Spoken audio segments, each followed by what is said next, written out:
Hi అండి, నేను Razia healthy kitchen నుంచి. ఈరోజు మన రెసిపీ వచ్చేసి అల్లం పచ్చడి అండి.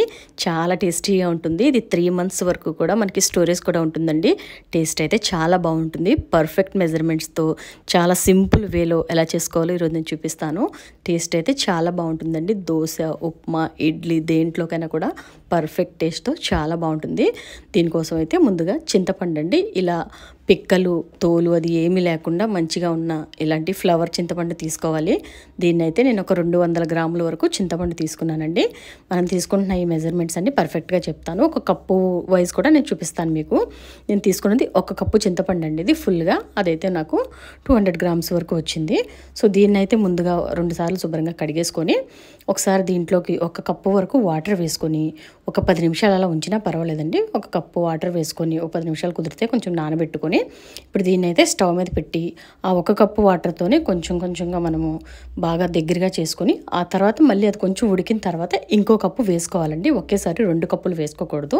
సేమ్ మనం ఏ కప్పుతో అయితే చింతపండు నానబెట్టామో అదే కప్పుతో 2 కప్పుల వాటర్కి కంప్లీట్గా అది దగ్గరగా అయ్యి గుజ్జులాగా అయిపోతుంది.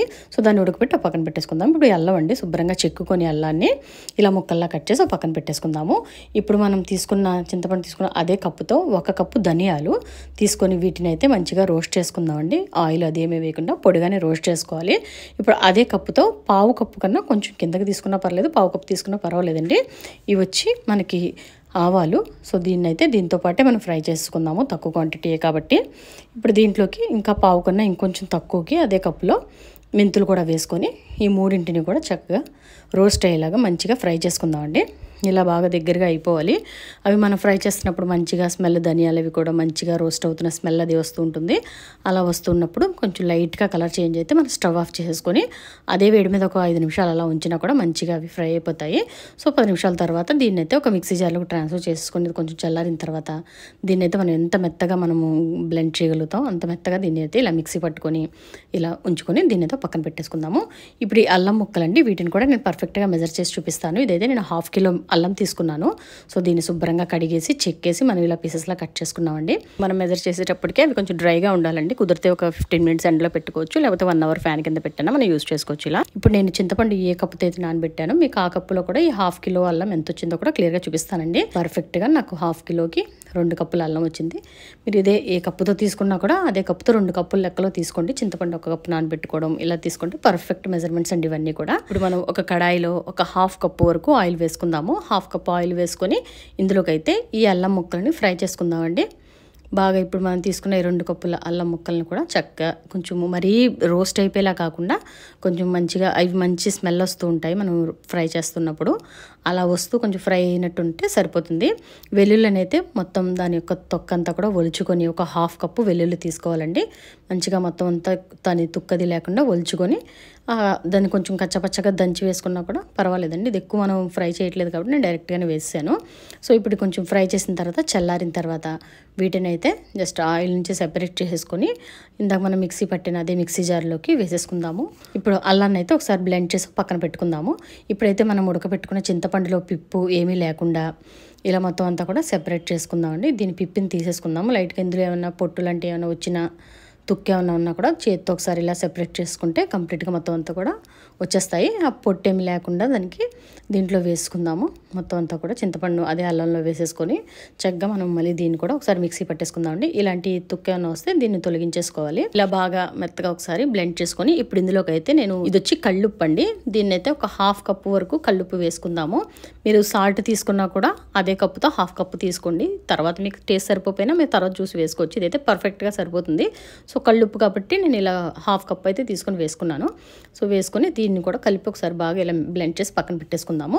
ఇప్పుడు అదే కడాయిలో మనం ఆల్రెడీ ఫస్ట్ ఒక 1/2 కప్పు వరకు ఆయిల్ వేసామండి. తర్వాత ఇంకో ఫుల్ కప్పు అంటే 1.5 కప్పు వరకు ఆయిల్ వేసుకుంటే పర్ఫెక్ట్గా సరిపోతుంది. ఇంకొంచెం మీకు ఆయిల్ ఎక్కువగా ఉండాలనుకుంటే కనుక 2 cups కూడా మీరు యూజ్ చేసుకోవచ్చు ఆయిల్ని అయితే. ఈ ఆయిల్ అయితే మనం పల్లి ఆయిల్ కానీ లేదా ఈ నువ్వుల ఆయిల్ కానీ ఏదన్నా యూజ్ చేసుకున్నా కూడా చాలా బాగుంటుంది.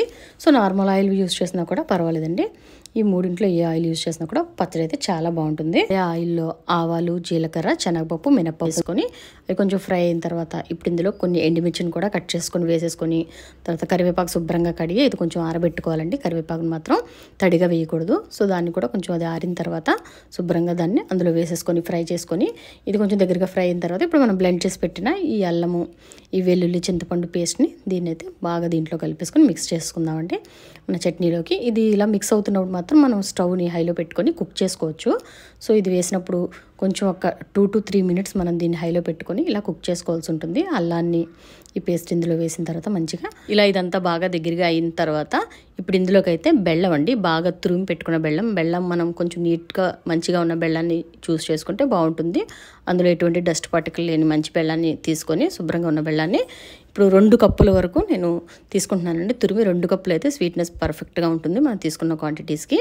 దాన్ని బట్టి మీరు తగ్గించుకోండి. స్వీట్ అంత మరి ఇష్టపడని వాళ్ళు అయితే కొంచెం తగ్గించుకోవచ్చు, కానీ ఈ 2 కప్స్ అయితే పర్ఫెక్ట్గా ఉంటుందండి. ఇలా ఈ 2 కప్స్ బెల్లాన్ని ఇందులో తురిమింది ఇందులో వేసేసుకొని జస్ట్ ఇంకా 1 minute మనము స్టవ్ ఆన్లోనే ఉంచుకొని అలా జస్ట్ మిక్స్ చేస్తే చక్కగా కరిగిపోతుందండి బెల్లం అంతా అందులోనే.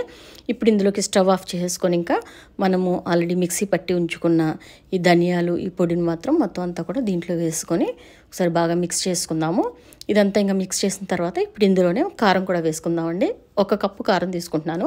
మనం తీసుకుంటున్న ఈ మెజర్మెంట్ కప్పుతోనే ఫుల్ కప్పు 1 కప్పు తీసుకుంటున్నాను. దీంట్లో ఆడించిన కారం అండి. స్పైసీనెస్ అది చాలా బాగుంటుంది. సో ఇంకొంచెం మీరు ఇంకా స్పైసీనెస్ కావాలి, మీ కారంలో స్పైసీనెస్ తక్కువగా ఉందనిపించుకుంటే ఇంకో 2 spoons వరకు కూడా మీరు కారాన్ని యాడ్ చేసుకోవచ్చు, చాలా బాగుంటుంది. సో ఇలా కొంచెంగా మనం అడ్జస్ట్ చేసుకుంటూ దగ్గర మెజర్మెంట్స్ ఏనండి, ఏమైనా అడ్జస్ట్ చేసుకోవాలంటే చేసుకున్నా కూడా చట్నీ చాలా టేస్టీగా ఉంటుంది. ఇదైతే 3 months వరకు కూడా కంపల్సరీగా బయట అలా పెడితే మాత్రం అస్సలు పాడవదండి, టేస్ట్ చాలా బాగుంటుంది.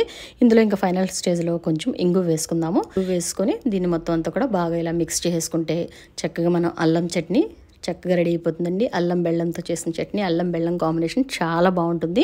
ఒకసారి ఇదే స్టైల్లో ఇదే పక్కా మెజర్మెంట్స్తో తప్పకుండా మీరు ఒకసారి ట్రై చేయండి.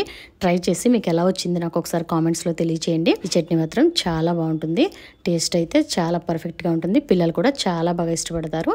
తినండి. ఈ వీడియో కానీ మీకు నచ్చినట్లయితే లైక్ చేయండి, మీ ఫ్రెండ్స్కి, ఫ్యామిలీ మెంబర్స్కి షేర్ చేయండి. ఇప్పటివరకు మీరు ఛానల్ని సబ్స్క్రైబ్ చేసుకుని ఉండకపోతే ఛానల్ని సబ్స్క్రైబ్ చేసుకోండి. నెక్స్ట్ వీడియోలో మళ్ళీ కలుసుకుందామండి. Thanks for watching.